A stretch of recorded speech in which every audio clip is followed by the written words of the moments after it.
There's a sickness spreading quietly through every generation. The obsession with being liked. You can see it in the way people speak softer than they think, the way they nod at lies they don't believe, the way they betray their truth just to stay comfortable. They call it kindness.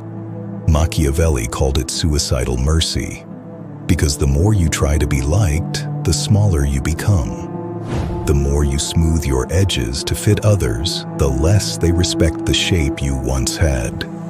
Here's the cruel paradox of power. The more you chase approval, the more invisible you become. You were not built to be universally loved.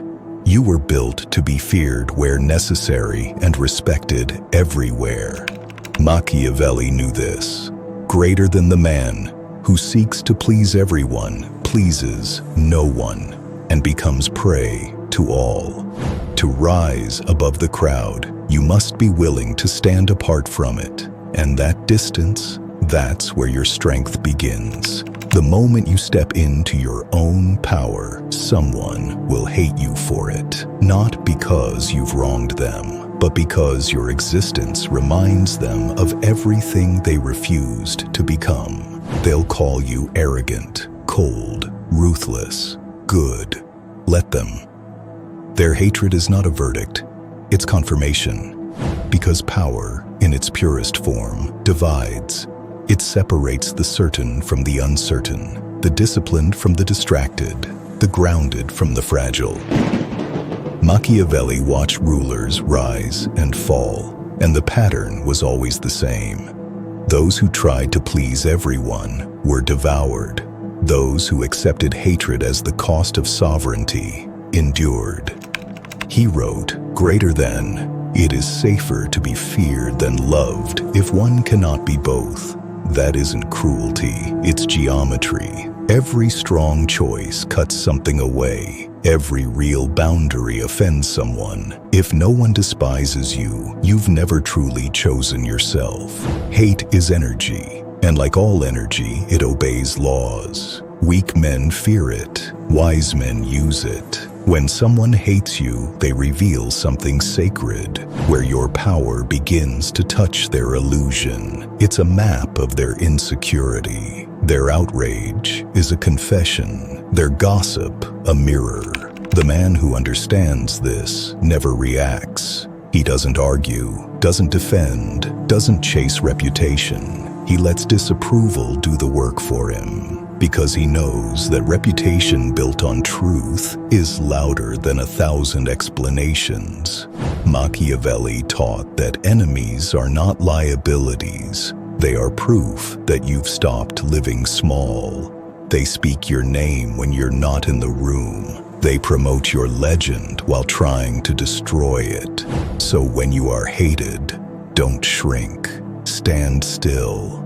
Because stillness in the face of contempt is the rarest power of all. Look closely at the ones who can't stand to be disliked. Their smiles are rehearsed. Their words are tailored.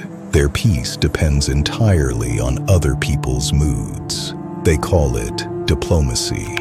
Machiavelli called it weakness wrapped in charm. He saw it in governors, generals, priests, those who believed harmony was safer than honesty. But harmony without truth is just slow decay. The pleaser dies in fragments. First his confidence, then his self-respect, then finally his identity. By the time he's loved by everyone, he's already a ghost, a reflection of what others needed him to be.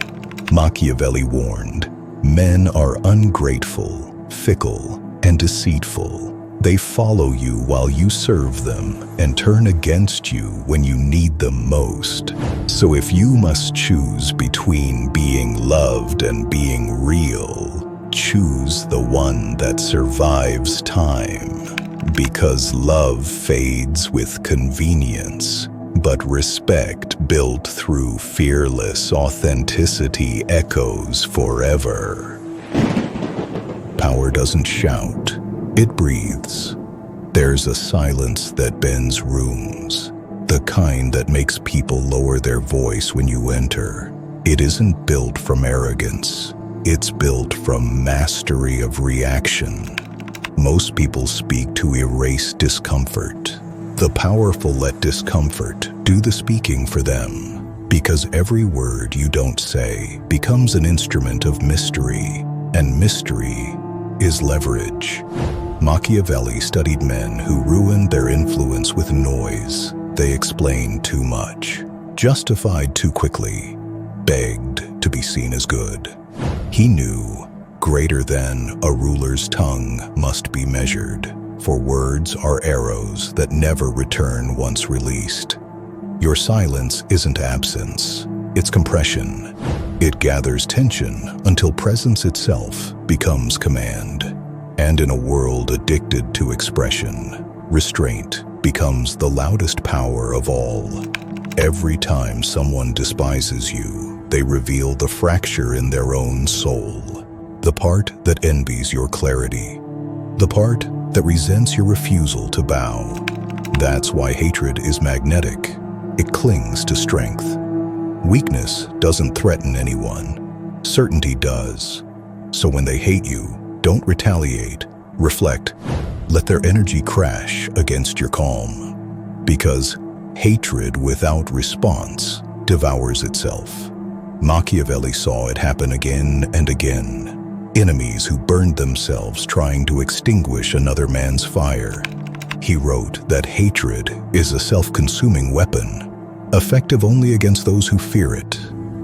And here lies your advantage. You don't fear it. You study it. You learn its rhythm, its triggers, its motives. You use it as data, as compass, as fuel. Because hatred in the hands of the conscious is no longer poison. It's prophecy. There's a moment when every powerful man learns to detach, not from people, but from their need to be understood. You stop explaining your decisions. You stop begging to be seen as kind. You stop apologizing for your clarity. Detachment isn't cruelty. It's efficiency.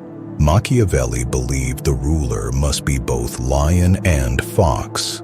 The lion, fierce enough to set boundaries. The fox, detached enough to see the traps. That duality is what the world misreads as coldness. But in truth, it's just focus. Focus so sharp it cuts through sentiment. Because the man who can detach from approval controls the battlefield no one else can see.